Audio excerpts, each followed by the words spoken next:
My grandmother died on a Tuesday. By Thursday, I had inherited her apartment. By Friday morning, my mother was sitting at my kitchen table saying, "You need to tell Kevin about the debt, the family debt. Tell him the apartment covers it." I looked at her. "What debt?" I said. She looked at her hands. "Just tell him," she said. "He'll understand." I called Kevin. 3 hours later, I understood everything. Not the debt, everything. My name is Nora Callahan. I'm 34 years old. I'm a paralegal. I knew exactly what documents to pull, and I knew exactly who had signed them. Part 1. My grandmother Eleanor Marsh was 83 years old when she died. She had lived in the same apartment on the 4th floor of a building on Crescent Street for 41 years. The apartment she and my grandfather had moved into when my mother was 12. The apartment where I had spent every Saturday of my childhood eating her cooking and learning, without knowing I was learning it, what it looked like to be a woman who handled her own life with both hands and asked no one to hold it for her. My grandfather had died 20 years ago. My grandmother had stayed in the apartment alone, managing everything herself with the specific, efficient dignity of a woman who had survived enough difficulty to know that difficulty was survivable. She paid her bills on time. She kept the apartment immaculate, the kind of immaculate that is not performance but habit. The deep habit of someone who believes that how you keep your space reflects how you keep your mind. She had a small but carefully maintained investment account that she reviewed monthly with the attention of someone who had earned every dollar in it and intended to know where every dollar was at all times. She had never, in my memory, been in debt. She had also, in the last year of her life, been very deliberate about the apartment. She had sat me down 14 months before she died. Just me, not my mother, specifically me, called me on a Wednesday and asked me to come on Saturday and told me to come alone, which was unusual enough that I had noticed it, at the small kitchen table where she had fed me since I was 4 years old, and she had said, "The apartment is yours, not your mother's. Yours. I've had it put in the will clearly, and I've spoken to an attorney, and I need you to understand that this is a decision I made carefully and deliberately, and I am not going to change it." "Grandma," I had started. "I know what your mother will say," she said. "I know what Kevin will say, probably. I need you to hear me say this now, while I can say it clearly. This apartment is for you, for your security, for your future, not for anyone else's problems, not for anyone else's choices." I had asked her what she meant. She had looked at me with the specific, clear look of a woman who knows things she has chosen not to say, and has decided that saying one of them now is necessary. "Just remember what I told you," she said. "When the time comes, you'll understand." I had nodded and filed it and not asked again, because she had the quality of a person who has said what they intended to say and will not be productively pressed beyond it. I had not fully understood what she meant then. I understood it completely by Friday afternoon. Part 2. The Inheritance. My grandmother died on a Tuesday in March, peacefully, in her sleep, the way she would have chosen, in the apartment on Crescent Street, in her own bed, with the specific completeness of a life that had been, by any honest measure, fully and well lived. I was with her the evening before. We had talked about small things, a book she had been reading, a television program she found irritating, whether the tulips in the park would come early that year. She had held my hand when I left. She had said, at the door, with the specific, deliberate quality of someone choosing their last words carefully, "You know where everything is." I had thought she meant her apartment, her things, the practical matters of a life being concluded, the filing cabinet in the study where she kept her important documents, the drawer in the kitchen with the spare key, the contact information for Harold Finch that she had given me 2 years ago and told me to keep. She meant something more specific than that. She meant all of it. The will was read on Thursday morning. Harold Finch, precise, quiet, 67, retiring the following year, sat across a conference table from me and my mother and read a document that was, in his words before he began, very clearly drafted. It was the apartment to Nora Callahan, granddaughter. The investment account, valued at the time of drafting at approximately $67,000, to Nora Callahan, granddaughter, with a specific provision, drafted with particular care, Harold noted, that the account could not be transferred, encumbered, or used as collateral for any debt for a period of 2 years from the date of inheritance. Personal effects and furnishings, distributed according to a separately attached list, copies of which had been sent to relevant parties in advance.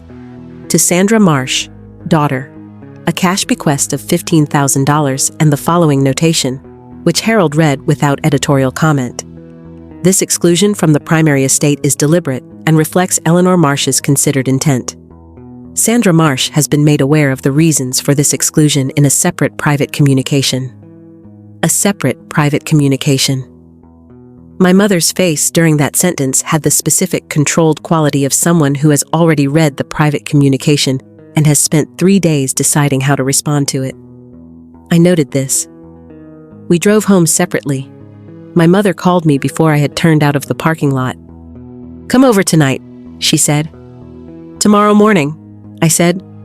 "Tonight would be better," she said. "Tomorrow at 9, I said. "I need a day." I hung up and sat in the parking lot for a moment. Then I called Harold. Part 3. Harold. "She left a letter," he said when I asked. "Addressed to you. Private. She was very specific about the timing. After the reading, not before, and not in your mother's presence." "Can you send it today?" I said. "It's already being messengered," he said. "It left the office 20 minutes ago." She had planned even the timing of the letter's delivery. It arrived at 4 p.m. I was alone. Kevin was at work. The house was quiet. I sat at the kitchen table and opened the envelope, which was sealed with tape in addition to the flap, the specific extra seal of someone who had considered the possibility that it might be opened by someone other than its intended recipient. My grandmother's handwriting, clear, upright cursive, the kind taught in schools when penmanship was a subject. The letter was 3 pages. I read it twice. Then I sat without moving for a long time. Then I read it a 3rd time, because some things need to be read 3 times before they become real. I am not going to reproduce the letter in full. It was private, and parts of it were personal in ways that belonged to me and to her memory alone. But I will tell you what it contained. My grandmother had known, for approximately 3 years before her death, that my mother had borrowed money, not from a bank, from my grandmother herself, in a series of informal loans that had begun small. $3,000 for a car repair, $5,000 for what my mother had described as an emergency home expense, and had grown, over the following 3 years, into something considerably larger. My grandmother documented each loan in the letter with the specific, unsentimental precision of a woman who kept her own books and expected others to keep theirs. The date, the amount, the stated purpose, my mother's acknowledgement that it was a loan and not a gift. Total loaned to Sandra over 3 years, $43,000. She had not told me while she was alive. She had not wanted to damage my relationship with my mother. She had believed, for most of those 3 years, that the loans would be repaid when my mother's financial situation stabilized. They had not been repaid. What had happened instead? And this was the section of the letter that my grandmother wrote with the most careful, controlled language, the language of a person managing significant emotion with significant discipline, was that my mother had, approximately 8 months before my grandmother's death, come to her with a proposal. The proposal that the loans be formally forgiven in exchange for the apartment being signed over to my mother now, before Eleanor's death, as an advance on her inheritance. My grandmother had said no, not gently, clearly. My mother had not accepted this gracefully. What followed, over the 8 months before my grandmother died, was what the letter described as a sustained and exhausting campaign. Visits in which the apartment came up within the first hour, phone calls that began with "How are you?" and arrived, within 10 minutes, at the apartment. Arguments that my grandmother was being unreasonable, that family money should stay in the family, that Nora didn't need it the way Sandra did, that Kevin made good money, and Nora would be fine. My grandmother had said no every time. She had called Harold Finch and reviewed the will. She had added the explicit exclusion notation, the legal equivalent of a woman nailing her decision to the wall in permanent ink. She had added the 2-year encumbrance provision on the investment account, the specific protection of a woman who understood that the pressure would not stop at her death. And she had sat me down at her kitchen table 14 months before she died and told me the apartment was mine. She had not told me about the loans, about the campaign, about Dennis. She had built scaffolding around the truth and trusted me to climb it. The letter was the scaffolding.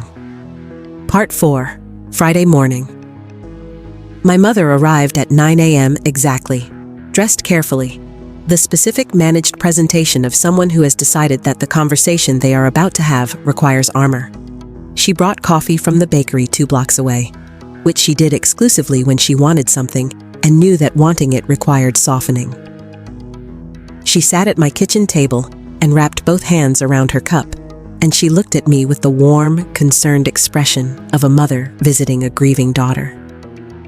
"I need to tell you about the debt," she said. "Tell me," I said. She told me a version of it, a carefully compressed version in which the loans became a vague shared family burden, in which the amounts were not specified, in which my grandmother's clear and documented refusal became a misunderstanding that had unfortunately not been resolved before she passed, in which the apartment was the natural and obvious and fair solution to a sad family situation. "The $43,000, I said. She stopped, looked at me. "You know the amount?" she said. "I know everything," I said. "Grandma left me a letter." A silence in which I could watch her recalculate. "She left you a letter?" she said. 3 pages, I said. "Dated and signed, with a full account of the loans, the dates, the amounts, the conversation 8 months ago, when you asked her to sign over the apartment." My mother looked at her coffee. "Nora, tell Kevin," I said. "That was what you said yesterday. Tell your husband we're in debt. Tell him the apartment covers it." I looked at her steadily. "What exactly were you expecting Kevin to say?" She was quiet. "You were expecting Kevin to be practical?" I said. "To hear the words, family debt, and see a clean solution, and be the one to suggest it. You were expecting that if you framed it correctly, Kevin would be the one to make the case to me." She didn't confirm it. She didn't need to. "I'll call him," I said. "You don't need to." I was already dialing. Part 5. Kevin Callahan, 37, project manager. A man I had married 5 years ago because he was, above all other things, impossible to manipulate. Not stubborn, clear.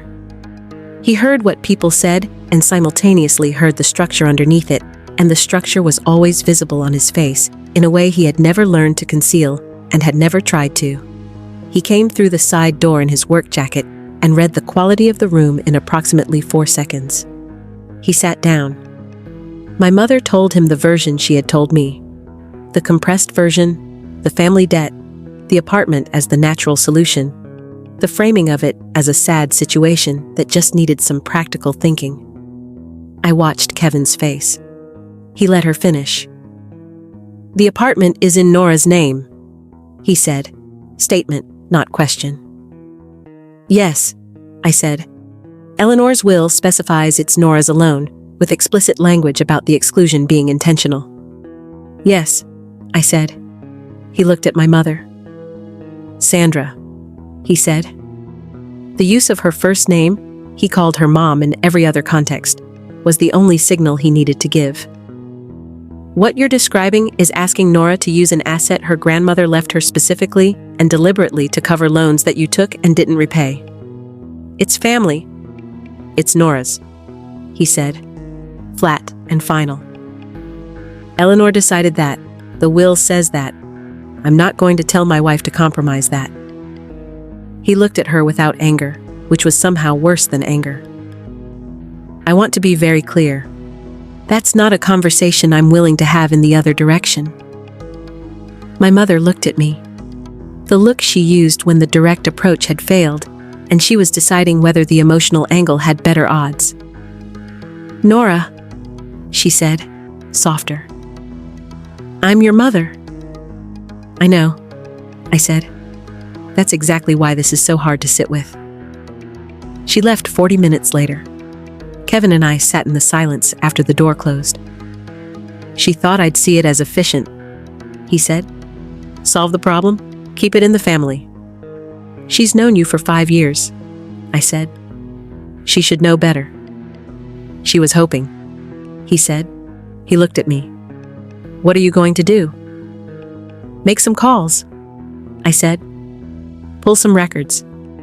He nodded. He had been married to a paralegal for 5 years. He knew what that meant. Part 6. The records. I spent that Friday afternoon the way I spend any afternoon when I need to understand a financial situation. Methodically, starting with what is public and moving inward. My mother's house, a 3-bedroom on Alderman Street that she had owned for 20 years, my childhood home, where she had lived alone for the past 6 years, was the obvious starting point. I pulled the property records, standard mortgage, taken out when she bought the house. But layered on top of it, over the preceding 4 years, were 2 home equity lines of credit. First line, opened 4 years ago. Drawn amount, $28,000. Second line, opened 2 years ago. Drawn amount, $31,000. Total debt against the house beyond the original mortgage, $59,000. Plus, the $43,000 borrowed from my grandmother. Total debt accumulated over 4 years, $102,000. I looked at these numbers for a while. My mother was 65 years old. She worked 3 days a week at a garden center. She had reduced her hours 2 years ago, which she had told me was a lifestyle choice, and which, looking at the timeline now, may have been something else. Her income was modest. Her house, at current assessed value, was worth approximately $180,000. With the original mortgage balance and the 2 equity lines, her equity was being compressed from both ends. $102,000 in debt over 4 years with no visible asset to show for it. I had seen this pattern in documents at work. I knew its shape. Someone was spending money on something. I called Carol. Part 7. Carol Weiss had lived next door to my mother for 28 years. She was 68, recently retired from teaching, the kind of neighbor who noticed things because she was genuinely interested in the people around her, rather than in the business of knowing their business. She had been my mother's closest friend for 30 years. She had sent me a card when Kevin and I got married and had attended my grandmother's funeral and had hugged me with the specific warmth of someone who had watched me grow up. She answered on the second ring. Nora, she said, how are you holding up? I'm okay, I said. Carol, I'm going to ask you something directly, and I hope you'll be honest with me. A brief pause. The pause of a person who has been waiting for this question. Of course, she said. Tell me about Dennis, I said. The pause that followed was longer. How much do you know? She said. Not enough, I said. Start from the beginning. Part 8. Dennis Farrow, 58 years old, self-described consultant. He had entered my mother's life 4 years ago. Carol placed the timing within a month of the first home equity line, which she mentioned with the careful understatement of someone who has been watching a connection form and has not known what to do with it. He described himself as a business consultant. He had, at various points over the 4 years, mentioned projects he was working on. Vague, unspecified projects in unspecified industries that were always in early stages and always about to generate significant returns that would arrive slightly later than expected. He drove a car that was newer than a consultant with no visible income should drive. He dressed well. He was charming in the specific, practiced way of someone who has learned that charm is a professional asset and has made it one. He had moved into my mother's house, not formally, not with a conversation. Over the course of about 6 months, in the way that some people move into lives. Incrementally, one belonging at a time, until one day you notice that the life has reorganized itself around their presence. My mother had told me he was staying over sometimes. She had not told me that his remaining things were in her closet and that his mail came to her address. She was happy, Carol said.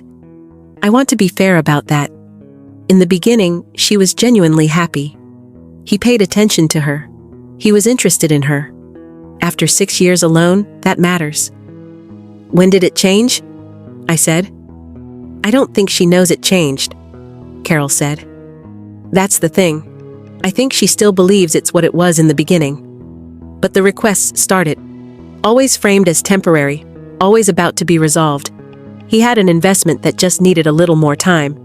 He had a client who owed him money that was coming through next month. He had an opportunity that required just a small amount of capital to unlock. And she provided it? I said. She provided it, Carol said. And when she ran out of her own money, she found other money. Did she know where the money was going? I said. Did she know it was going to him? I think she knew and didn't know at the same time, Carol said.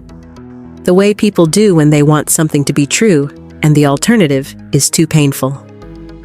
Your grandmother never liked him, Carol added.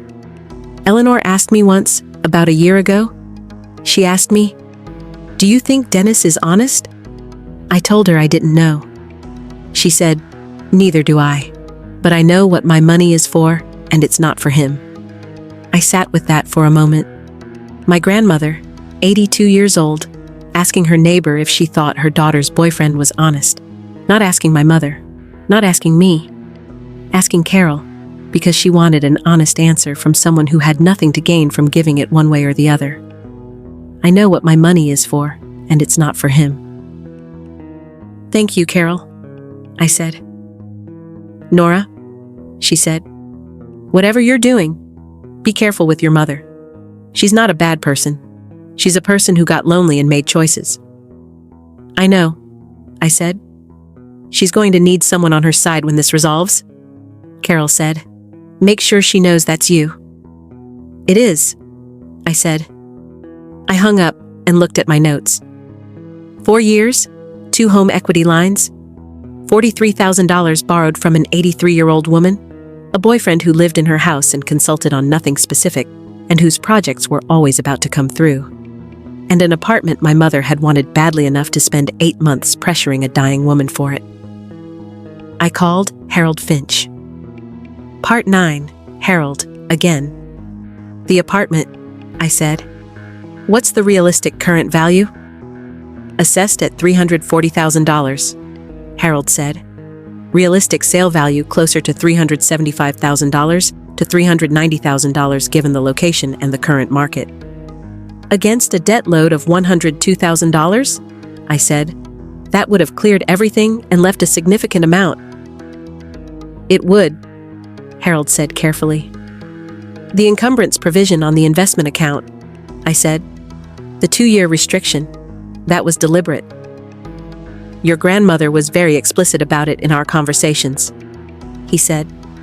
She was concerned, and she was specific about this concern, that the account might be subject to significant pressure in the period immediately following her death. She wanted you to have time to understand the complete picture before making any decisions about it. She knew it would happen, I said. She knew it was possible, Harold said, with the careful precision of a man who distinguishes between these things.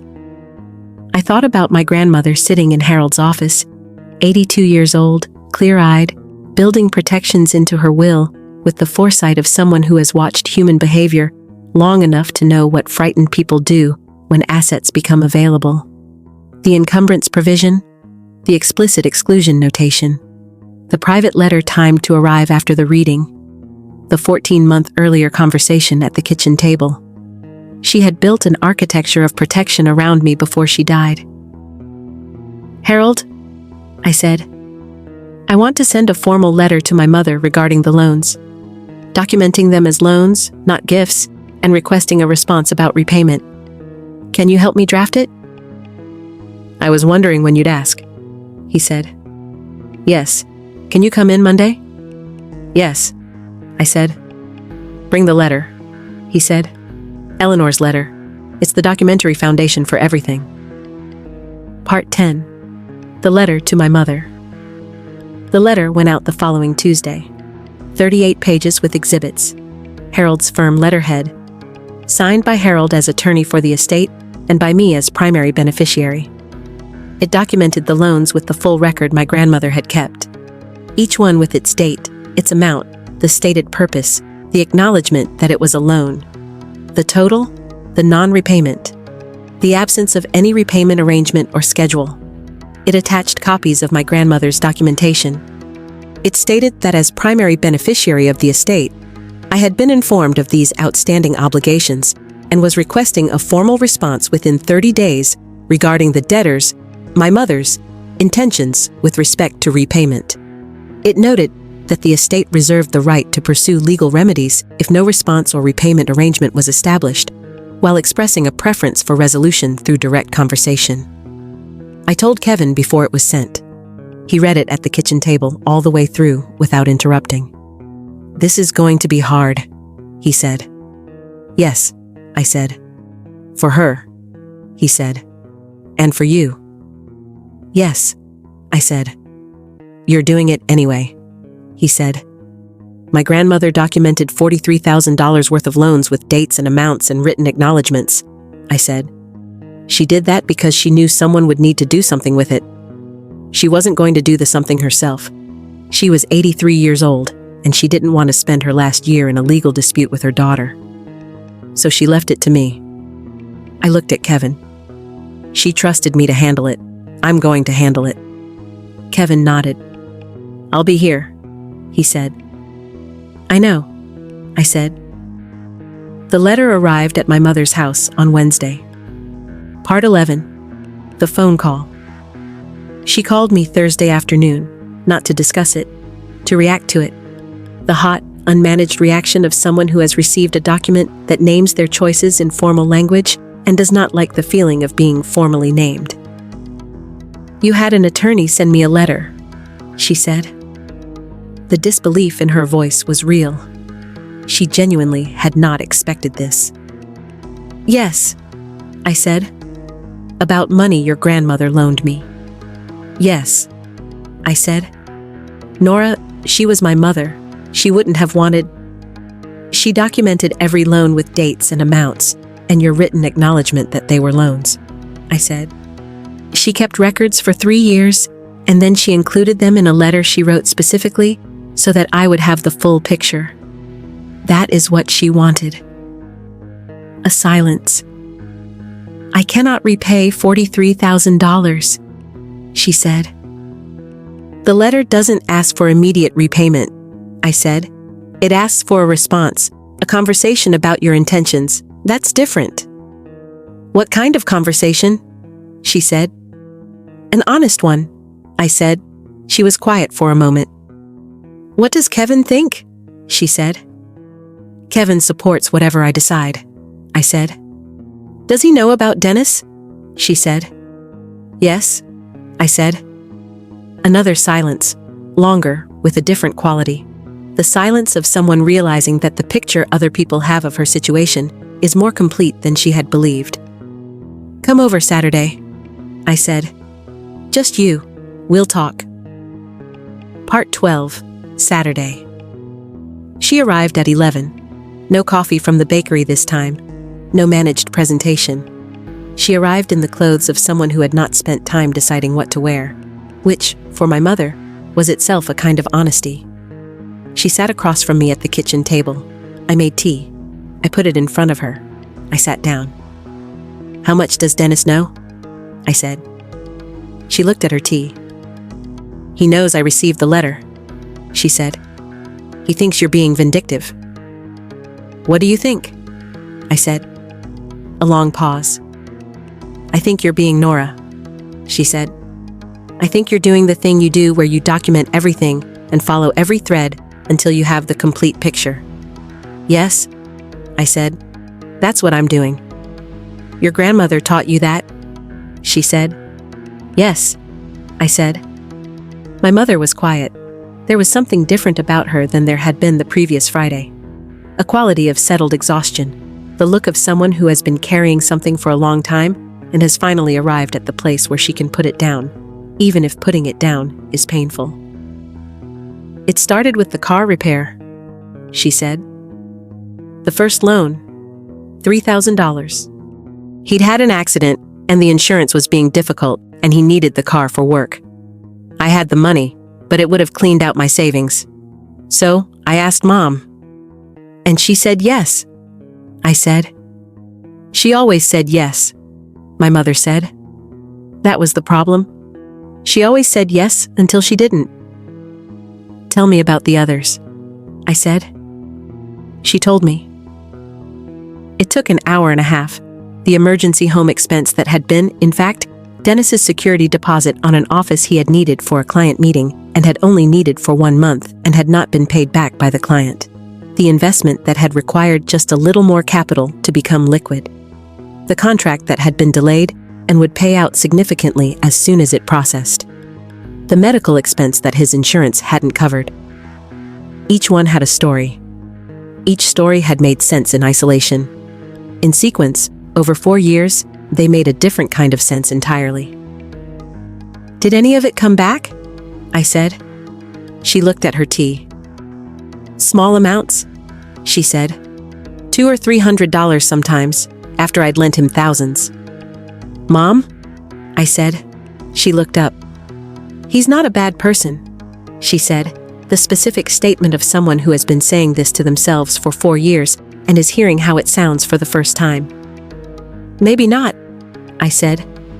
"But he is a person who has been living in your house, using your money, borrowing from your mother's money indirectly, and framing your daughter as vindictive for asking you to account for it."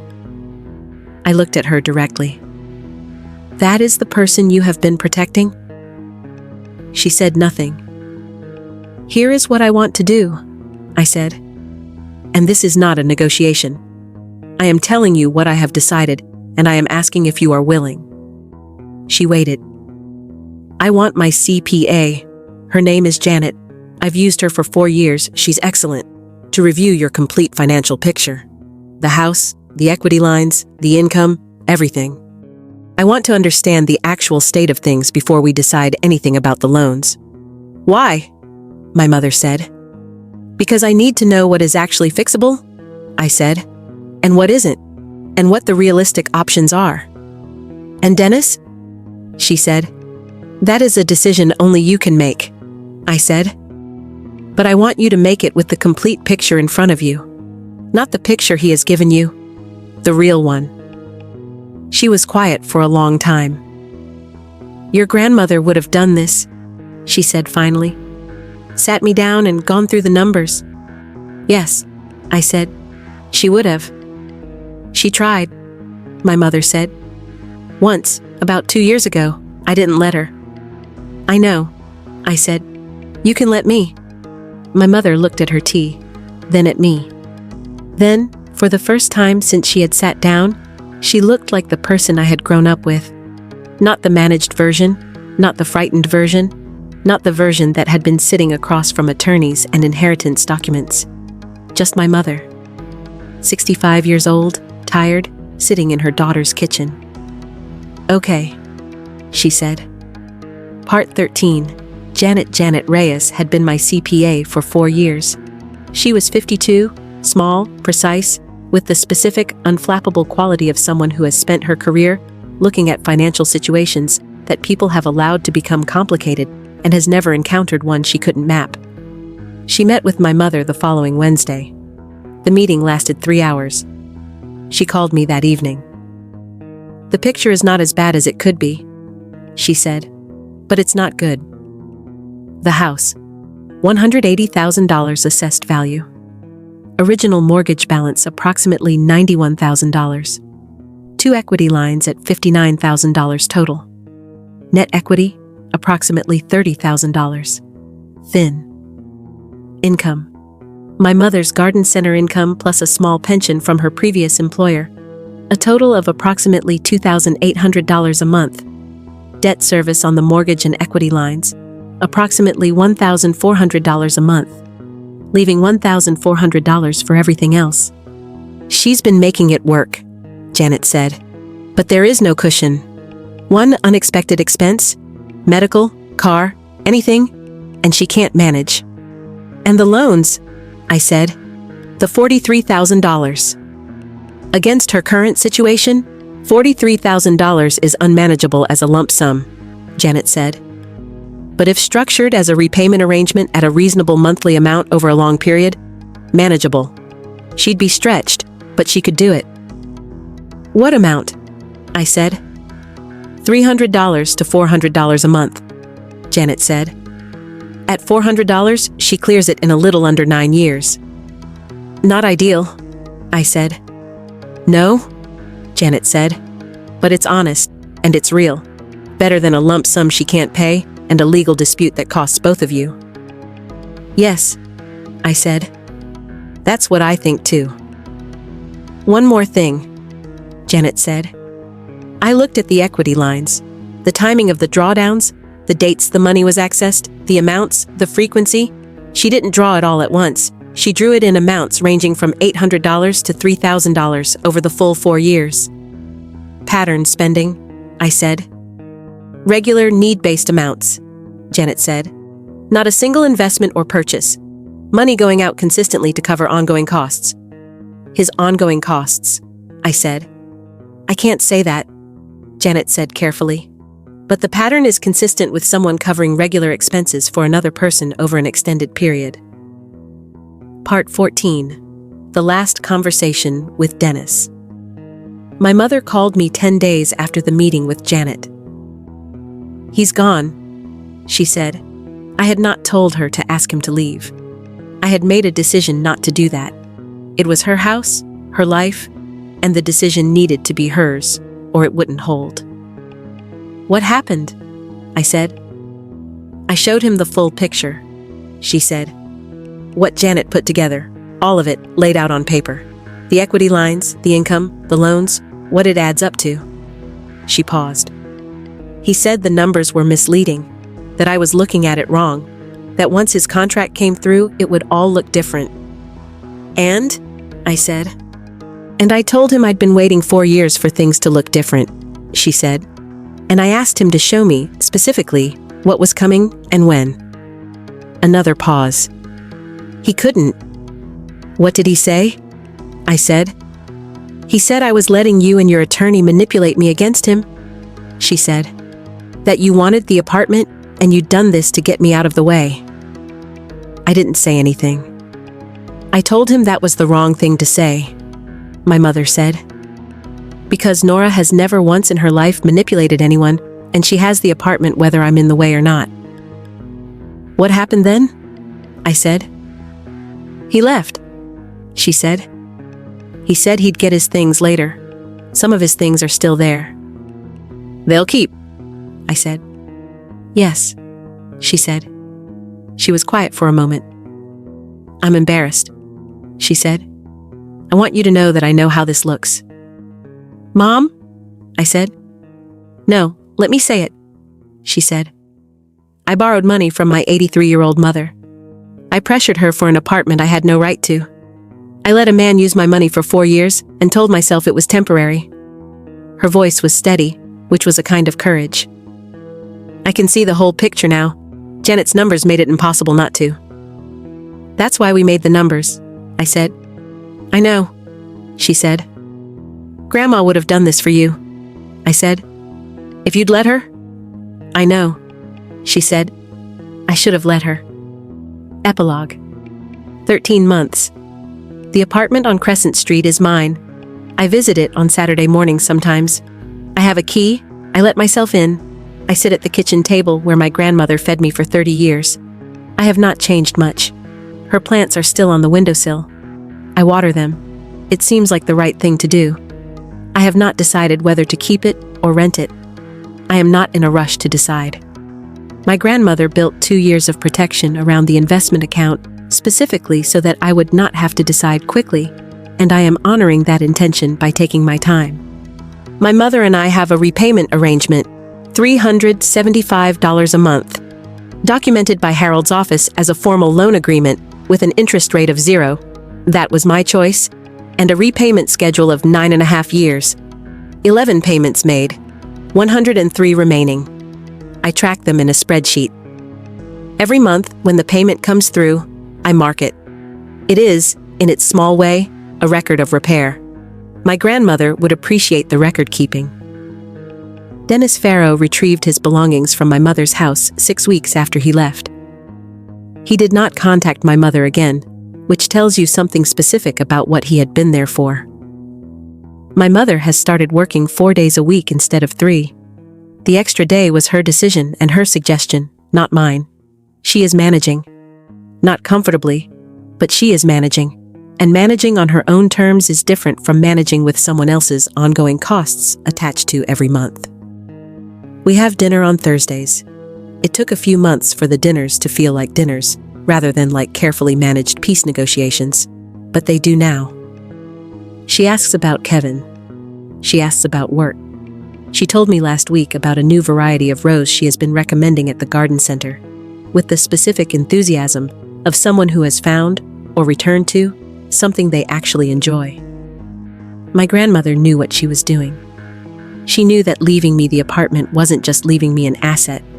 It was leaving me a reason to look carefully, a reason to pull records, a reason to have the conversation that should have happened years earlier but hadn't. She built the scaffolding. She trusted me to climb it. I think about her on Saturday mornings, sitting at her kitchen table. I water her plants. I know where everything is. She told me so.